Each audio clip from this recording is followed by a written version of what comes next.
wait for everybody to get set up. All right. We are joined by Riley, Mattingly, Parker. Raise your hands and I will call on you guys, and we'll start with Mason. All right. Riley, just tell us how you feel about getting the win. I mean, I don't feel like we particularly played well. Wasn't the prettiest of wins, but there's certainly something to say about grinding out a win against a great Portland team.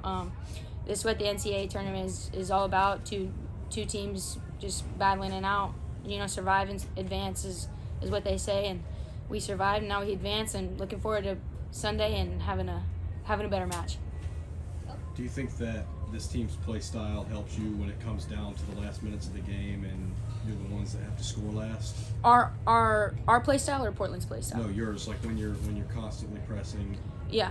I mean, we're a team that likes to press, and we thrive off of the hunt and bumping, latching, tracking. I think that's one of the special things about us is that we're committed to that throughout the entirety of the game. You see some teams try to press and then kind of fall off. That's why we value having the ball, save our legs for when we don't, and when we don't have the ball, we're gonna press and get after them and make them uncomfortable. And that's one of our core values as a team.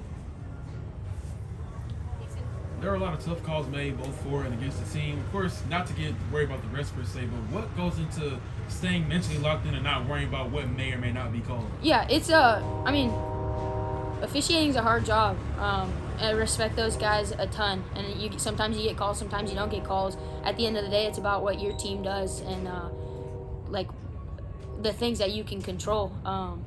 It's really not about them outside factor. I mean, I would consider them like, it's cold outside, they're cold too, So it's about what we do, how we approach the game, what we're doing in training, how we're recovering after. So it's just about staying locked in for full 90 minutes. And I mean, especially at this point in the tournament, like you fall asleep and you're gonna get punished for it. Another pretty big fan turnout tonight. Yeah. What does it mean to have the Sweet 16 at home? Oh my gosh. Well, I can't even. It's so nice. It's so nice to sleep in your own bed. It's so nice to come out here and not have to travel and have people come to you and just have that home field advantage of our fans. I mean, I've said it all season. They don't know how much they mean to us and how much they impact the game. Just the energy levels. When we're down, you hear them cheering and they pick us back up. I hear a lot of them yelling. It just makes me laugh. Like a lot of the times I won't hear the fans, but like when the ball goes out, I'll hear somebody say something funny, I don't know, and it just kind of makes me chuckle, and it gives me a little boost, so I love it. It's awesome. Such a special season to get to host for the first time, get to go to the third round for the first time. It's extremely special, and I'm glad that we have these fans to be part of it. Ashley first. Hi. How does a win like this, a scrappy one, maybe you didn't play your best, kind of show how determined the squad is to, not give up when things kind of get hard? Yeah, I think that tonight was just another testament to how we've been all season. We didn't necessarily get scored on first tonight, but we've been scored on first. We went down early and we've had to answer the call, and even when the teams tie it up, sometimes the momentum can shift. So it's how do you answer that? How do you prevent the momentum from going the other way? It feels great. Sorry, somebody's stomp teaming over there. Yeah, it's great. It says a lot about us, like the character we have as a team and the values that Wes and the coaching staff have instilled in us. And I mean, it starts in training, right? Like we train that every single day. If you're not doing that in training, you're certainly not going to do that out here. I think you see us. This team is just an extension of last year's team. We returned everybody, and last year we went out in the second round. Like this year, we just went even further. We just continue to build ever since our season ended. So.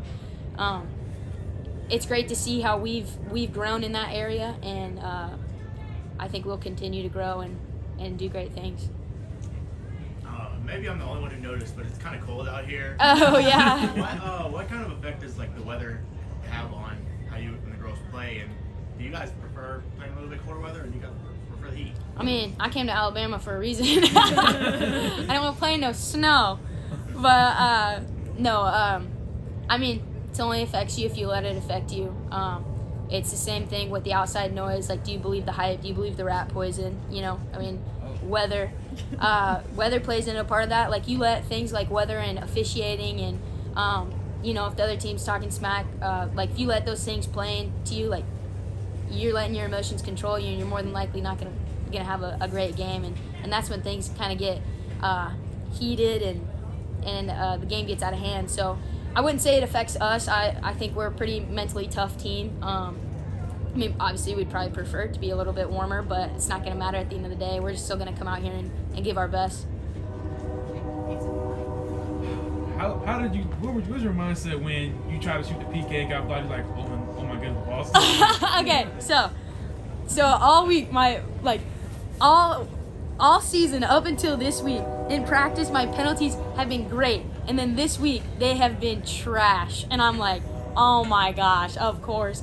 And so, but I was like, I'm still going to be confident to take the penalty.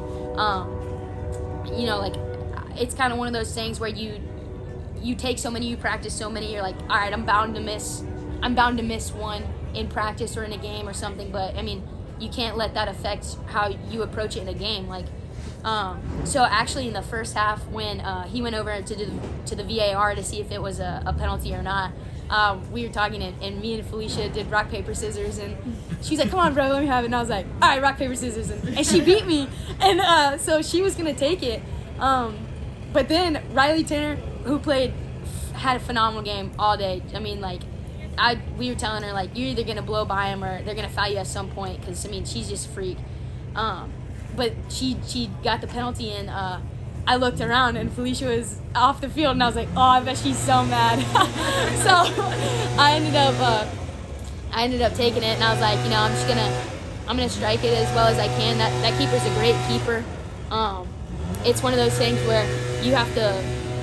I mean, it's the focus thing. You miss, you go rebound, and that's exactly what happened. I mean, if I had shut off, and I mean, we're not up 1-0, so it's just kind of one of those things where you're gonna be confident. If you miss. If she saves it, go rebound.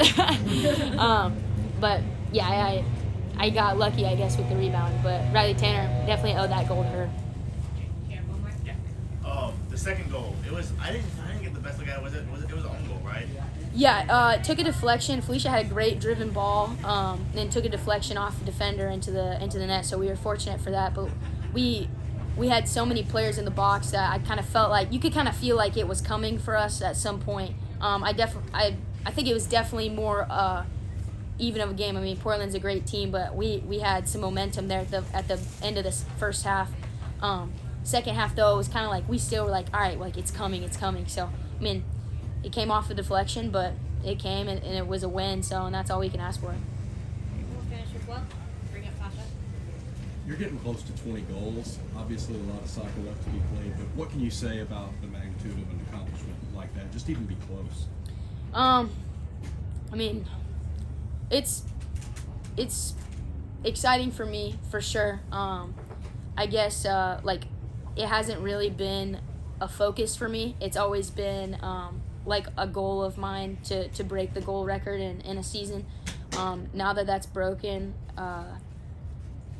like my mentality is going to be the same that has been all season. Like, put your head down, work hard, do your best to help whatever it takes the team to help the team win. So whether that's assisting, whether that's scoring goals, whether that's, you know, picking up loose balls, like whatever it takes. It's not really about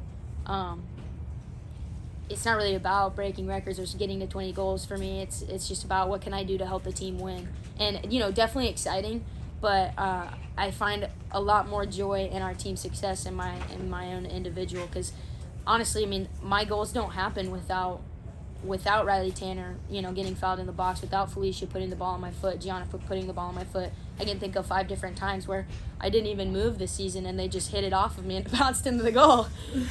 So, I mean, yeah, it's individual accomplishments are a reflection of team success. So, I mean, I owe it to my team, and it's exciting, but definitely more fun to share the team success. What's the fun in sharing wins if you don't have people to share it with? Thanks, Ryan. Thanks, guys.